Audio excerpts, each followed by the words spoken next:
السلام عليكم ورحمة الله وبركاته.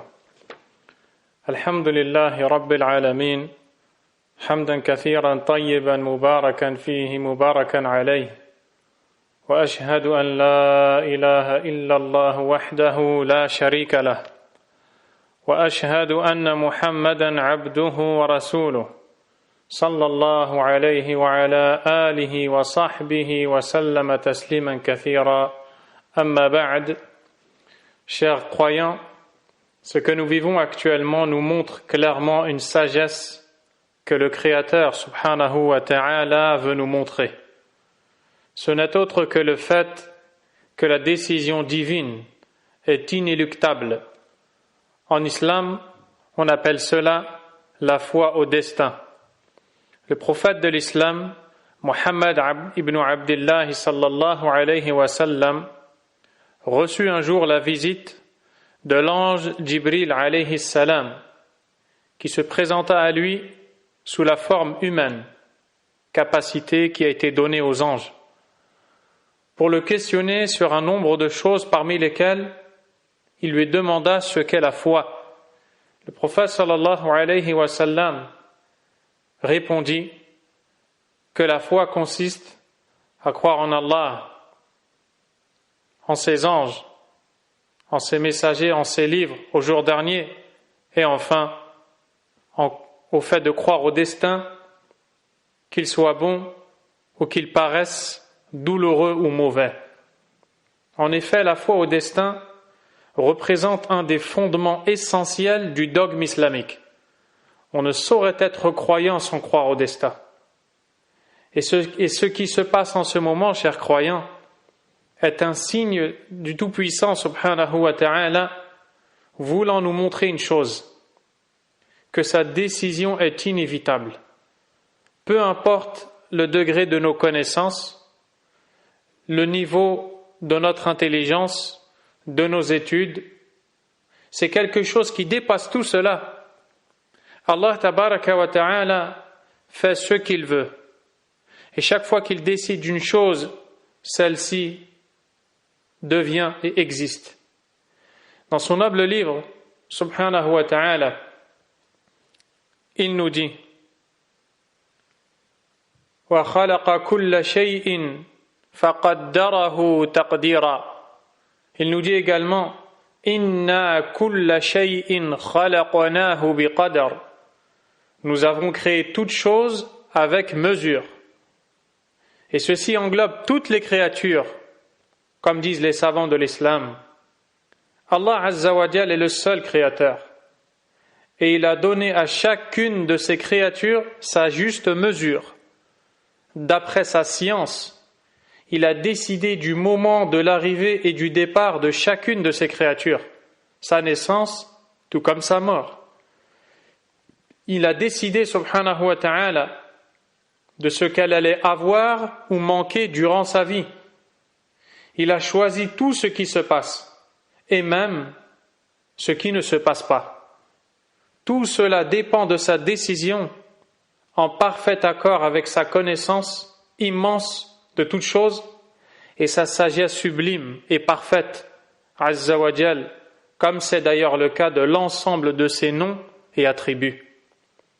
Allah tabaraka wa ta'ala a dit « Wa khalaqa kulla shay, faqaddarahu taqdira » et il a créé toutes choses en lui donnant ses justes proportions.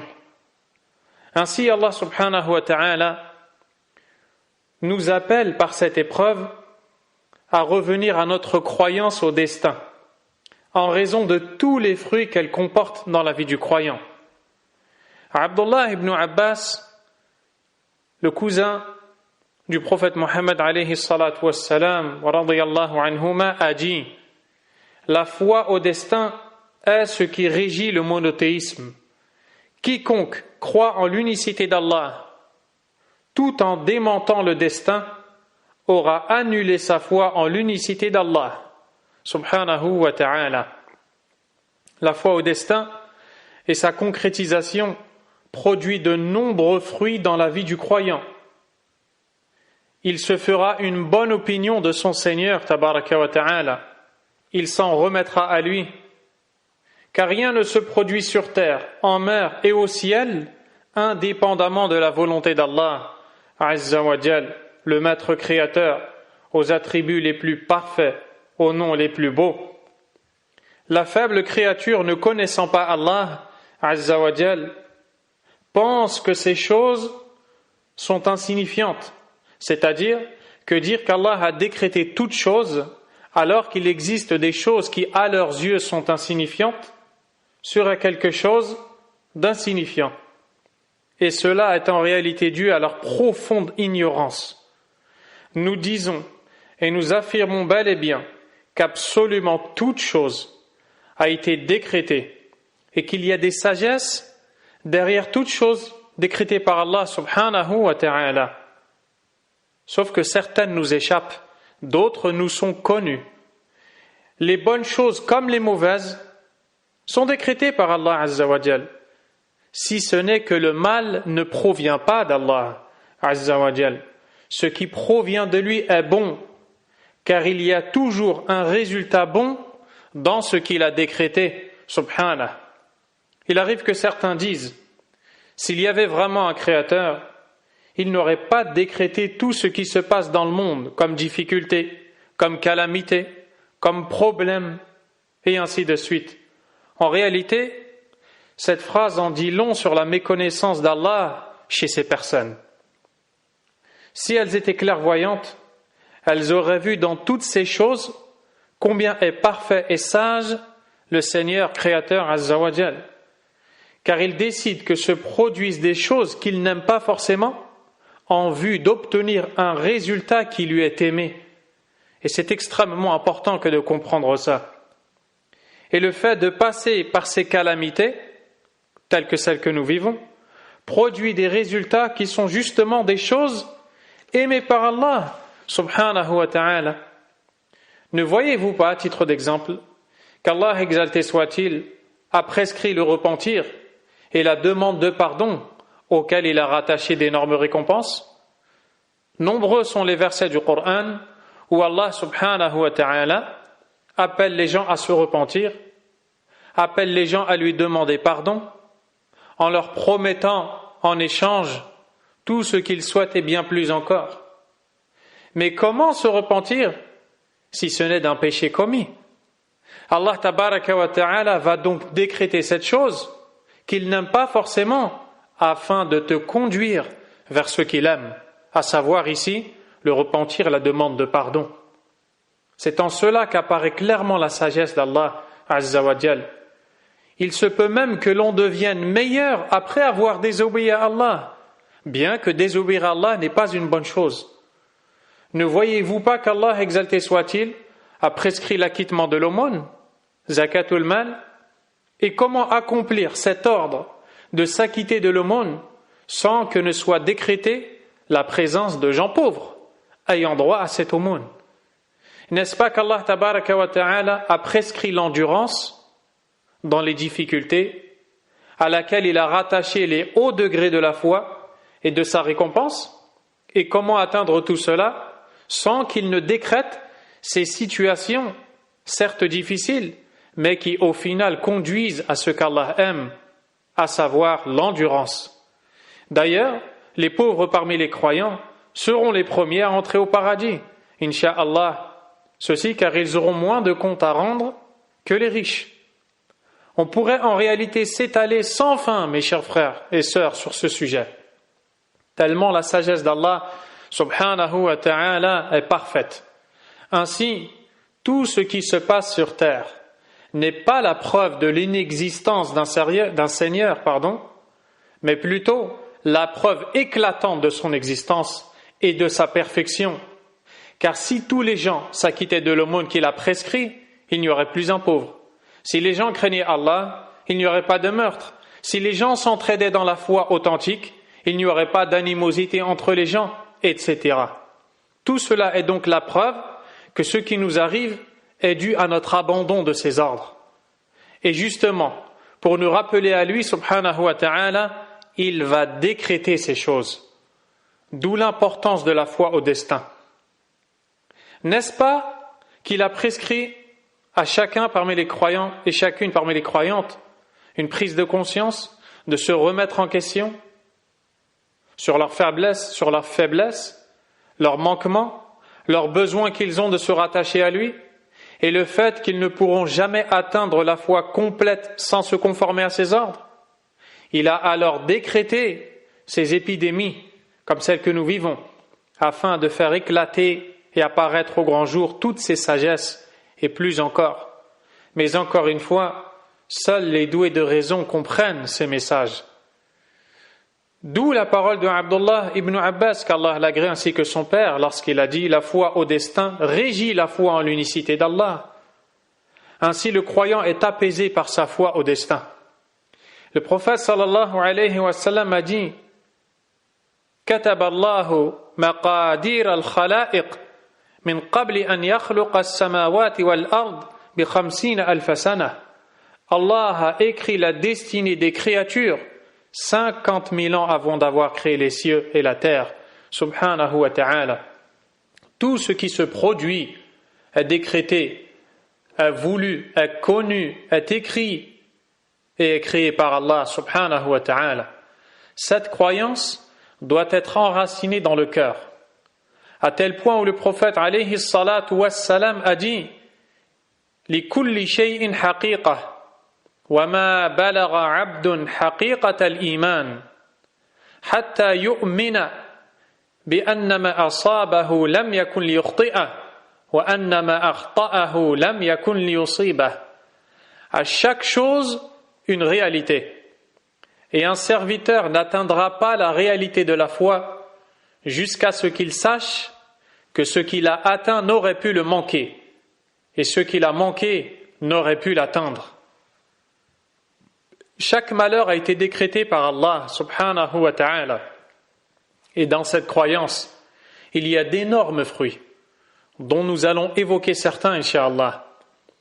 Dans le verset, Allah subhanahu wa ta'ala a dit « Ma asaba min musibatin fil ardi wa la fi anfusikum illa fi kitabin min qabli an nabra'aha inna dhalika ala Allah yasir » لكي لا تأسوا على ما فاتكم ولا تفرحوا بما آتاكم والله لا يحب كل مختال فخور. Dans le sens rapproché du verset, il nous dit « Il n'est pas un malheur qui touche sur terre, ni en vous-même, sans qu'il ne soit écrit dans un livre avant même que nous l'ayons créé. Et cela est certes facile pour Allah. » afin que vous ne vous tourmentiez pas au sujet de ce qui vous a échappé, ni n'exultiez pour ce qu'il vous a donné. Et Allah n'aime point tout présomptueux plein de glorioles. Ici, Allah subhanahu wa ta'ala nous enseigne que tout malheur atteignant sur la terre ou en nous-mêmes entre dans cela, les maladies, a été écrit par Allah azza wa jal avant même d'avoir été créé, et que c'est une chose simple pour Allah azza wa jal. Il nous donne ces informations et nous enseigne quels en sont les bénéfices, afin que vous ne vous tourmentiez pas au sujet de ce qui vous a échappé, afin que vous ne soyez pas pris de tristesse, une tristesse excessive qui vous pousse à outrepasser les limites fixées par Allah, notamment en manifestant une opposition à la décision d'Allah et à sa sagesse et à sa volonté subhanahu wa ta'ala. Ainsi, la personne croyant au destin et qui cherche à obtenir quelque chose qu'elle n'a pas pu avoir, qu'elle a manqué, ne va pas se tourmenter, mais plutôt elle dira ce que nous a enseigné le prophète sallallahu alayhi wa sallam lorsqu'il dit « Ihris ala ma yanfa'uk » investis-toi dans ce qui t'est utile, wasta'in billah, et demande l'aide d'Allah, wa la ta'jiz, et ne paresse pas, wa in asabaka shay, et si quelque chose t'atteint, fala taqul law anni fa'altu kadha kana kadha wa kadha, ne dis pas si seulement j'avais fait telle et telle chose se serait produite, walakin qul qaddara Allah wa ma sha'a fa'al, mais dis plutôt Allah a décrété et a agi selon sa volonté. فَإِنَّ لَوْ تَفْتَحُ عَمَلَ الشَّيْطَانِ. Car le fait de dire si, lorsque les gens disent si seulement, j'aurais dû, et ainsi de suite, ouvre la porte à Shaitan. La croyance au destin t'empêche justement de te tourmenter. Également, la croyance au destin, quand Allah te comble d'un bienfait, subhanahu wa ta'ala, t'empêche de t'enfler d'orgueil, au point de te sentir méritant, voire meilleur qu'autrui. Car si tu sais que ce que tu as obtenu comme bien est le fruit de la décision et du destin d'Allah Azza wa Jal, tu sais qu'en réalité tu n'es qu'une faible créature qui s'est vue comblée d'un bienfait d'Allah. Plutôt que de t'enorgueillir, tu te montreras reconnaissant envers Allah Azza wa Jal, car Allah n'aime pas les gens qui s'enflent d'orgueil et se déclarent méritants alors qu'ils ont énormément de péchés. Nous voyons ici que la foi au destin nous empêche donc de se tourmenter pour un mal nous ayant touchés, puisque ce dernier est écrit avant même d'avoir été créé. De même, un bienfait duquel nous jouissons, comme la richesse, une science, des enfants, la santé, tout cela ne doit pas nous pousser à l'orgueil, dès lors que la personne croit que c'est le fruit du destin. Ainsi, le serviteur se libère par cette croyance. Il se voit complètement apaisé. Observez maintenant, mes chers frères et sœurs, le besoin des gens en ce moment d'épidémie. Et vous verrez clairement la nécessité de revenir à la croyance islamique, dont un des fondements essentiels est la foi au destin. Certes, nous devons faire toutes les causes possibles afin de repousser cette maladie. Et de manière plus générale, lorsque nous voulons atteindre un but, nous investissons, nous œuvrons en ce sens, nous faisons les causes, autant que possible. Le problème est que très souvent, les gens sont distraits de ce qui va suivre. Premièrement, la prudence ne repousse jamais le destin. Quoi que l'on fasse, le destin se produira au final. La décision d'Allah tabaraka wa ta'ala apparaîtra. Il est donc inutile de se tracasser au point de ne pas trouver le sommeil, comme les gens le font, craignant d'être atteints par telle et telle maladie, ou touchés par telle et telle calamité, ou frappés par telle et telle douleur. Ce point est extrêmement important, et les musulmans doivent être concentrés sur celui-ci. On ne doit jamais être attaché aux causes lorsque l'on veut atteindre un but. On doit être attaché à Allah subhanahu wa ta'ala. Car Allah Azza wa Jal est capable de faire disparaître des causes leurs effets. Et ça, c'est quelque chose qui dépasse les sciences profanes. C'est quelque chose qui relève du dogme de la croyance de l'islam et de la foi. À titre d'exemple, vous savez tous que le feu est une cause de la brûlure. Le feu est une cause, son effet est la brûlure. Pourtant, si vous ouvrez le Coran et méditez sur l'histoire de notre noble prophète Ibrahim, alayhi salam, vous verrez que lorsqu'il a prêché et appelé son peuple à l'abandon de l'adoration des idoles, ils lui ont témoigné l'animosité et ils l'ont pris et l'ont propulsé dans un feu. Qu'est-ce qu'Allah tabaraka wa ta'ala a ordonné au feu? Kuni bardan wa salaman ala Ibrahim. Allahu Akbar. Allah a donné l'ordre au feu d'être une fraîcheur salutaire pour Ibrahim. Ibrahim est sorti du feu indemne. Les savants nous expliquent qu'Allah tabaraka wa ta'ala a certes mis à notre disposition des causes qui ont des effets avérés, mais qu'il est capable, Azza wa Jal, s'il le veut et quand il le veut, de faire disparaître les effets des causes. Pourquoi citer cela? Pour revenir à la base qui est que lorsque nous faisons les causes pour atteindre un but, il faut s'en remettre uniquement à Allah Azza wa Jal et pas aux causes. Et lorsque vous méditez sur ce qui se passe en ce moment, vous voyez que les gens sont attachés aux causes, à un point tel que leur cœur est vide ou presque de l'attachement à Allah et qu'au final, la décision d'Allah est inévitable. Deuxièmement, ne jamais se plaindre de ce qui est décrété par Allah, subhanahu wa ta'ala. Et au lieu de se plaindre, cherchez à connaître les sagesses pour lesquelles les malheurs ont été décrétés afin d'en ressortir en ayant tiré profit et d'en ressortir meilleur. C'est ce qui est utile pour le croyant. C'est pour cette raison que Abdullah ibn Mas'ud, le noble compagnon qu'Allah l'agrée, a dit La an ya'adda ar-rajulu ala jamratin hatta tabrud ahabbu ilayya min an yaqula li shay'in qadahu Allah laytahu lam yakun.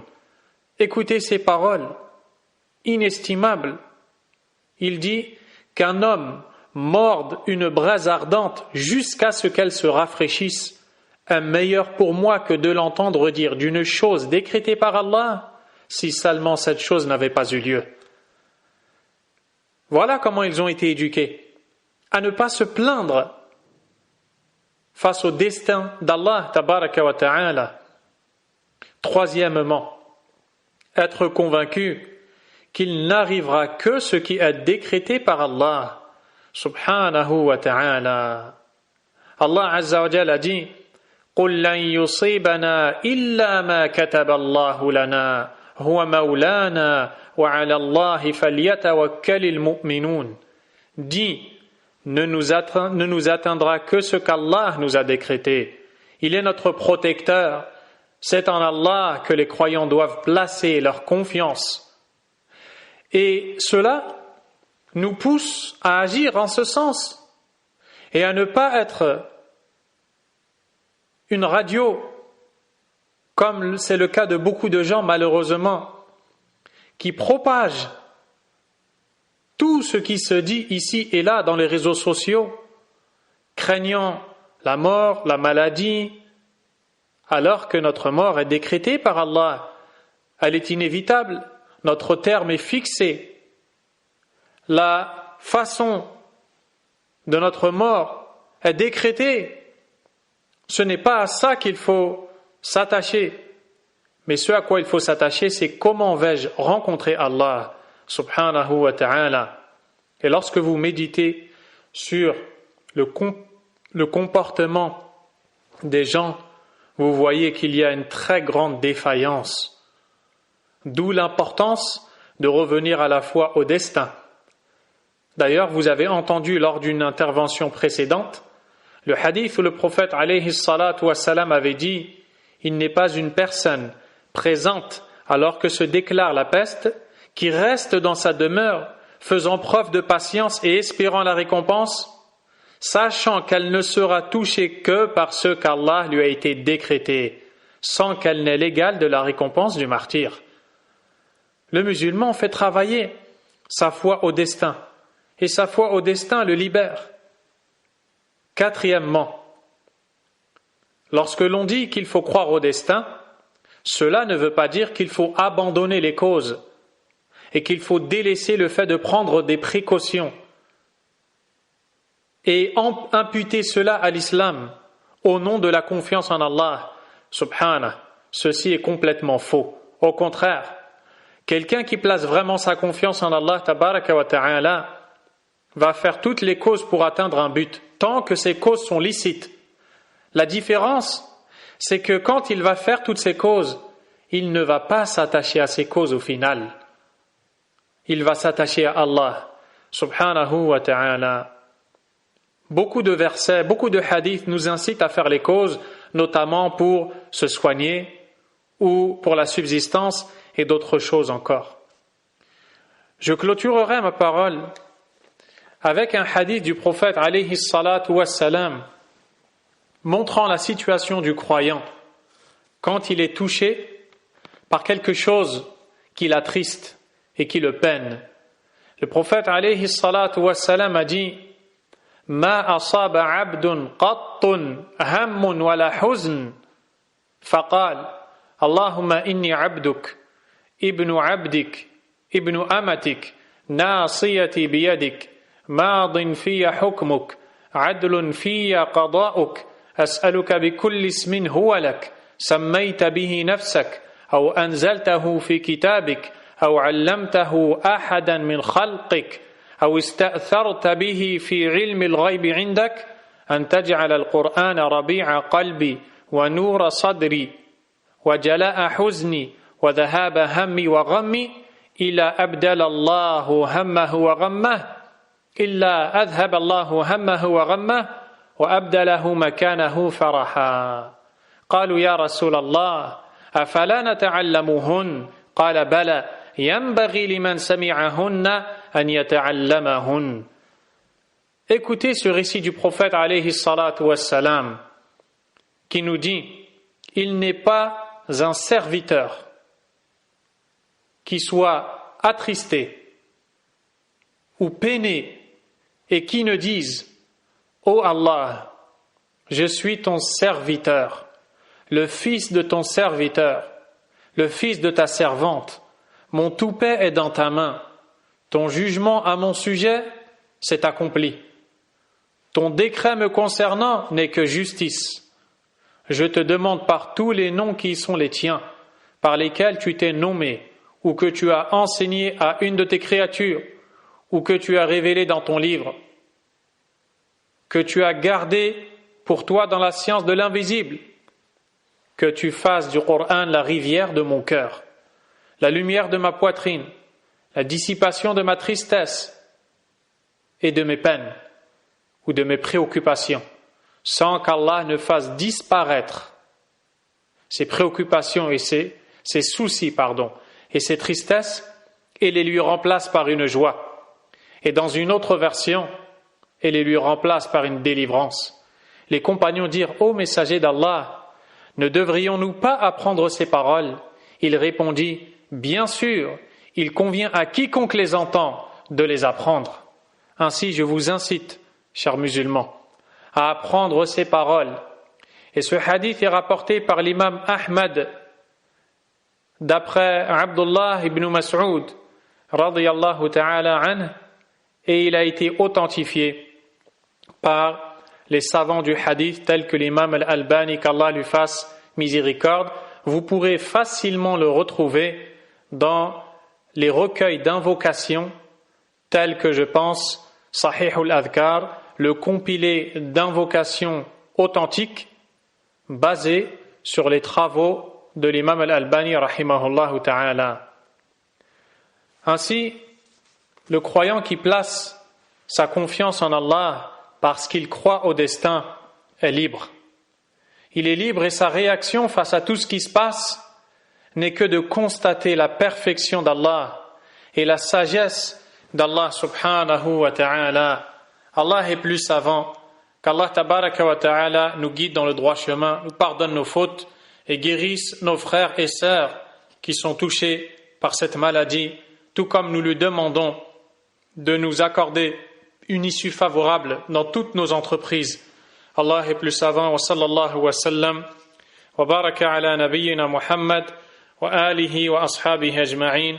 Subhanakallahumma wa bihamdik ashhadu an la ilaha illa ant astaghfiruka wa atubu ilayk. Assalamu alaykum wa rahmatullahi wa barakatuh.